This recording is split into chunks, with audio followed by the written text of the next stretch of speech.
Voyager's mission to explore new, uncharted territory and look back as far outside the heliosphere as Earth's Neptune is astonishing. Voyager 1 is now billions of miles outside the heliosphere, moving about 1 million miles a day. It recently came into contact with a very advanced space object. What exactly could it be? Join us on this cosmic journey. A traveler has just come into contact with an unknown object in space. Also, did you know there are 3 Voyager spacecraft? Yes, a third Voyager mission was originally planned but later abandoned. Voyager 3 was reportedly cannibalized during construction. How did the third Voyager spacecraft end up?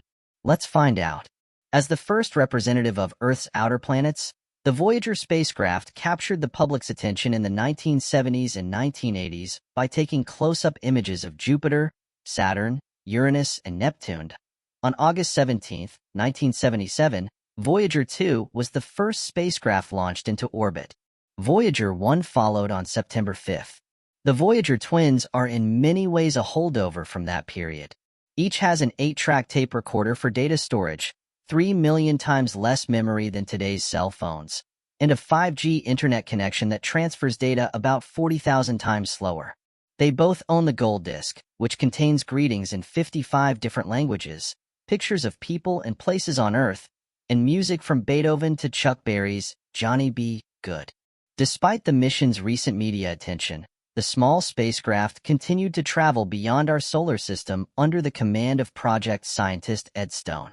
As the only spacecraft to traverse interstellar space, the Voyagers continue to represent the pinnacle of space exploration, despite their outdated memory and transmission capabilities.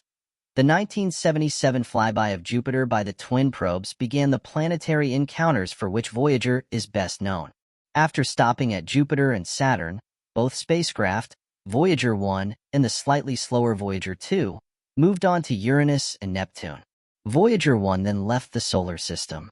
Although technically the travelers would not be in interstellar space until they left the heliosphere, the bubble of space surrounding our sun. All planetary contact was lost within a decade. On January 1, 1990, the Voyager interstellar mission officially began. In August 2012, Voyager 1 passed through the heliosphere, 2 quiet decades after leaving the exoplanets behind. 6 years later, in November 2018, its slower counterpart crossed that mark. The sun regularly emits high-energy particles because it is a thermonuclear fireball. These particles bombard the solar system as they rush outward in all directions, well beyond planetary influence, until they collide with interstellar particles. In addition to the main star, the heliotrope is a large transition zone that contains both solar wind particles and the interstellar medium. This spherical boundary is called the endline. The heliopause, also known as the heliospheric boundary, is the boundary of pure interstellar space beyond. The science that travelers continue to produce is incredible and invaluable. Everything we've measured in space is filtered through the solar wind, which is created by the sun's plasma and magnetic fields.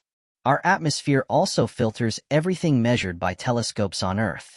When Voyager entered the interstellar medium, we were able to measure space directly without intervention from the sun for the first time. The amount of incoming radiation was one thing Voyager observed, and it was almost 10 times greater outside the heliosphere than inside the bubble.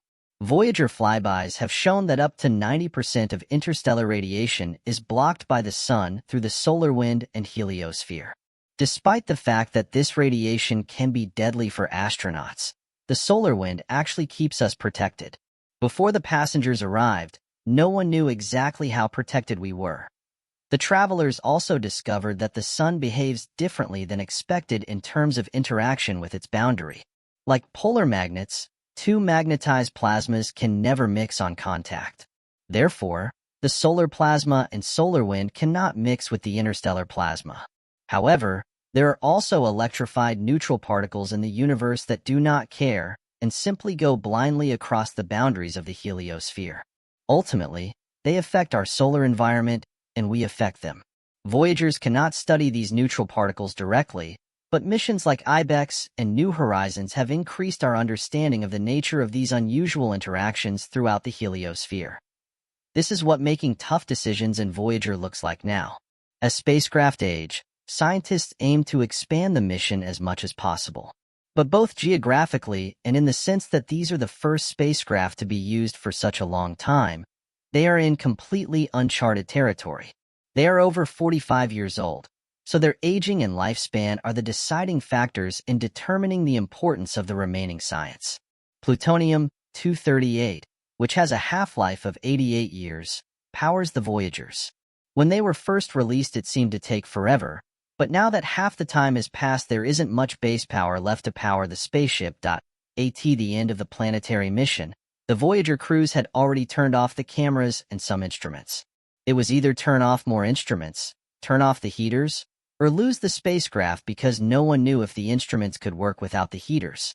Fortunately, the devices continued to produce and transmit data even after the heaters were turned off one by one.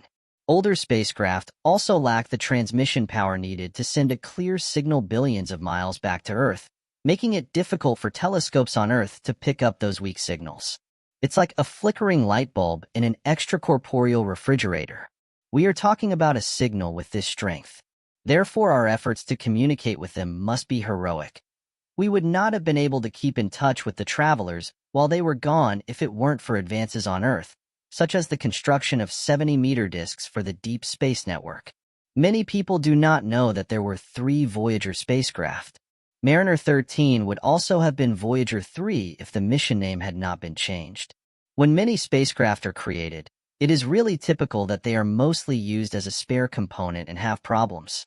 Another common technique is to build a spare spacecraft. In any case, there would be 2 trips to Jupiter, 2 to Uranus, and 2 to Neptune. When there were 4 spaceships, they canceled one of them because they were unnecessary.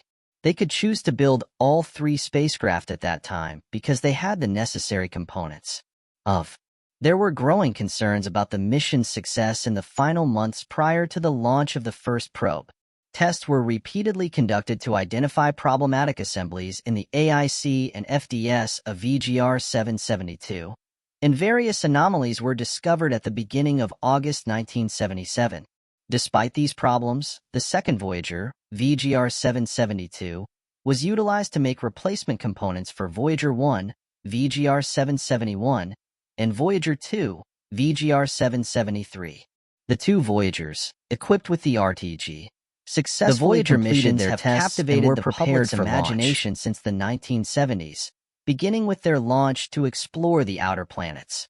Voyager 2 was the first spacecraft to launch on August 17, 1977, followed by Voyager 1 on September 5, 1977. These twin spacecraft, designed as relics of that era, are equipped with technology that seems primitive by today's standards. Each has an 8-track tape recorder for data storage, significantly less memory than modern cell phones, and a transmission speed far slower than today's 5G networks.